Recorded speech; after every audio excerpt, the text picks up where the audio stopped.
Let's begin with Education Cabinet Secretary Dr. Fred Matiang'i visited Machakos County on the last day of the Kenya Certificate of Secondary Education and assured that the administration of this year's exams was credible. Dr. Matiang'i was at the County Education Office at 6 a.m. where he witnessed the opening of the container used to store the examination material. He later visited several schools in the county, including Machakos School and Machakos Girls High School, where the students were sitting for their physics examination. Matiang'i thanked school principals, head teachers, and all those who had worked to coordinate the exam process in order to restore the integrity of examinations. I think it has gone very well. The administration of the exam has been very smooth. We have not had any serious incidents anywhere in the country. The isolated and few incidents of attempted malpractice have been dealt with. And we are working with the various agencies to be sure that we address them effectively. As I said in the morning when I met the principals in Machakos, I'm very grateful to the work that has been done by the principals. One is here, the principal of Machakos Girls. They have done a fantastic job. Actually, the administration of exams this year was particularly intended to benefit more from the leadership and management of the principals and the head teachers, and they have done a fantastic job. Everywhere I have gone, 5 a.m. in the morning, 5:30 a.m. in the morning, I was in Machakos. All the principals are there to pick the exams. They have worked very hard, and we have to be very grateful to them. I'm very grateful to my colleagues in the Ministry of Interior.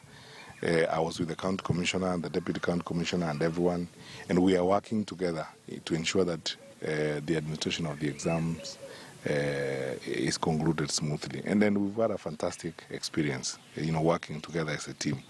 And that collaboration has yielded a credible exam. So I can say conclusively that in the year 2016, we have had a credible KCSE examination. The exam has not leaked, and we haven't experienced any of those unusual cases of malpractice.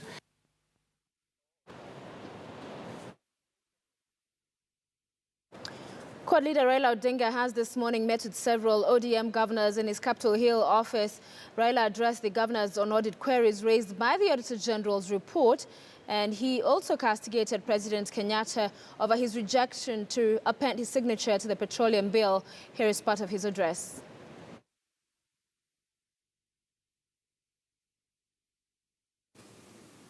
Every part of this country has its own resources that they can or have developed over the years for the benefit of the residents and the entire nation. We have regions that have done well in agriculture and fully enjoyed its proceeds. It is clear that what the President cannot countenance, the fact that the future economy of this country will be dependent on counties and peoples that have been neglected and treated with the contempt ever since the colonial days and in all our years of independence as low potential areas. The attempt by the President to reduce the benefits host communities and counties are entitled to from their oil amount to an attempt to steal from those communities and counties through illegitimate executive orders. It is geared at ensuring that the marginalized communities of Kenya will never sit on the high table of this country, even when they eventually discover resources that should lift them out of poverty. In this memorandum, the President has said marginalized communities should not be paid more than twice what they receive as the annual allocation in the Division of Revenue Bill. Such a limitation stipulating the maximum communities can get seems limited to petroleum. There is no such limitation on what other people can receive as revenue share from other resources. Is there a maximum to what Nairobi or Kiambu can receive in land rates?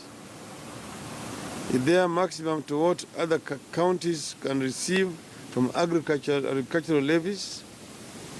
Why petroleum? Mr. President, the dreams of the Turkana, Pokot, Marakwet, Coastal or Somali children are as valid as those of other children from other parts of Kenya. What is worse is that the president used the lamest excuse to deny the marginalized communities their birthright by saying that their counties have problems absorbing the budget. The true position is that the national government has a worse record on absorption of budget than counties.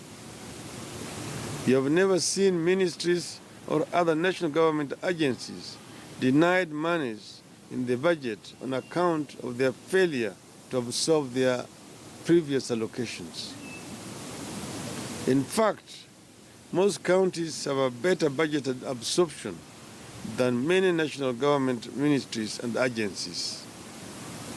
In any event, there's no reason why we cannot create a sovereign fund for counties into which all monies due to the counties and local communities are invested and the monies released to them as they require and at a rate that they can absorb. Instead of what the president is doing or robbing the future generations of marginalized communities and allocating their birthright to the national government so that it may be gobbled up by what has become an efficient looting machine called the Jubilee administration. The president wants to starve long marginalized parts of Kenya of their dues to perpetuate the system of patronage that his administration is reintroducing that seeks to return Kenyans to the era when only the national government could dispense of development and all other communities had to be beggars. Our MPs and senators must stand up against this executive dictatorship. We must not allow the petroleum and mineral resources within Turkana County or any other county for that matter, which Constitution stipulates must be equitably shared between the national government and the local communities. We must not allow such wealth to be stolen, plundered, and exploited by persons who enjoy political patronage from the national government with impunity. We must stand up for the long-suffering people of Turkana and for all the other communities on whose land petroleum has been or will be discovered in the future. The Jubilee government has stolen everything in their accounts, borrowed on its tax revenues till it is above its credit limits, and is now going for the birthright of our most vulnerable communities. It must not happen to the Turkana or any other marginalized community. End of the statement.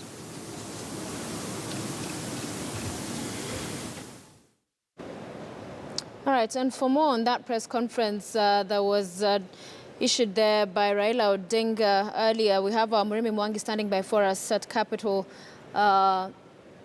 Hill, I beg your pardon. And Murimi, it's good to see you. So we're hearing Odinga talking about the petroleum bill and that it would allow for communities to be able to benefit from the extractive products that Kenya has. What else did he talk about?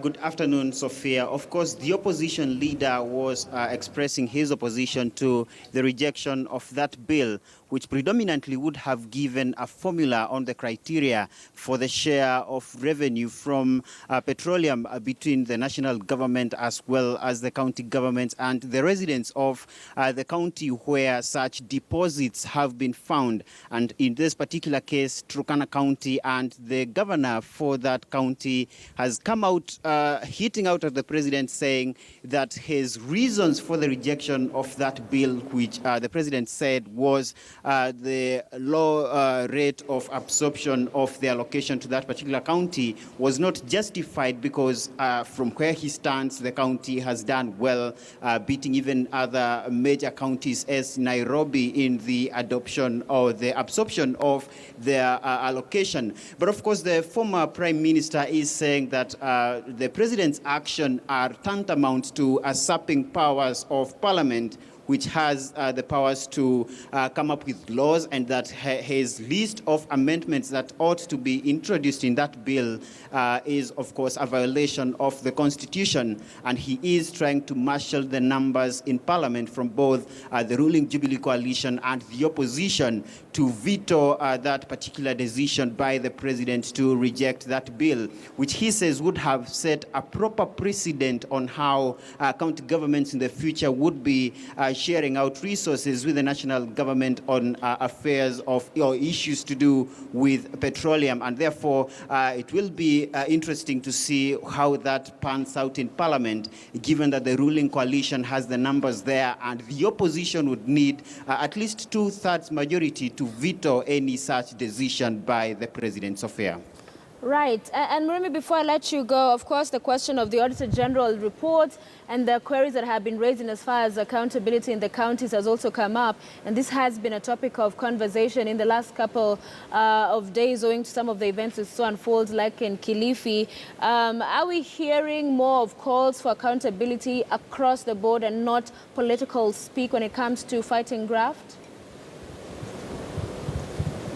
Remember, the former Prime Minister has been categorical that the arm that has the institutions that can take action on corrupt officers is the government, and in particular the executive under President Uhuru Kenyatta, who can issue orders even to the Directorate of Criminal Investigation as well as the anti-graft agency EACC. But of course, we recently saw the Kilifi governor appear before the EACC, and from the words of his lawyer, senior counsel Siaya Senator James Orengo, according to them, the Kilifi governor is a whistleblower and ought not to be castigated for raising concern about the suspected loss of the 51 million shillings there. But of course, remember from the reports that we have been running on the damning reports from the Auditor General, some counties have admitted that indeed money may have been lost. Remember, for instance, for Kiambu, where up to 2.3 billion was not collected in what would have been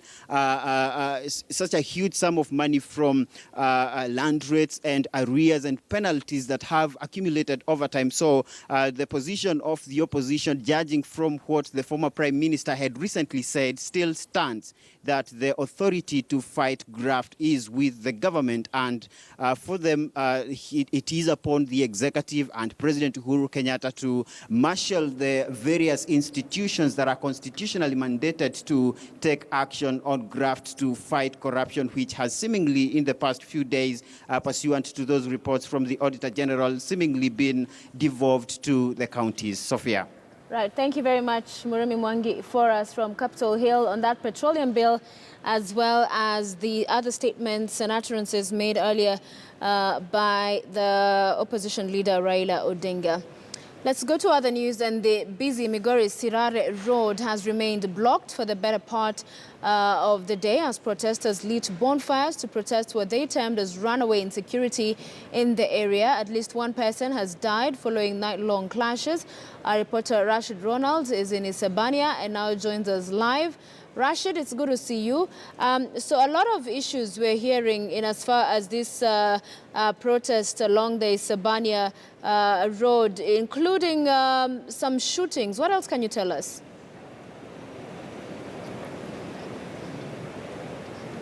All right, I understand we've lost Rashid Ronald. We'll be able to link up with him after this short break. Stay with us.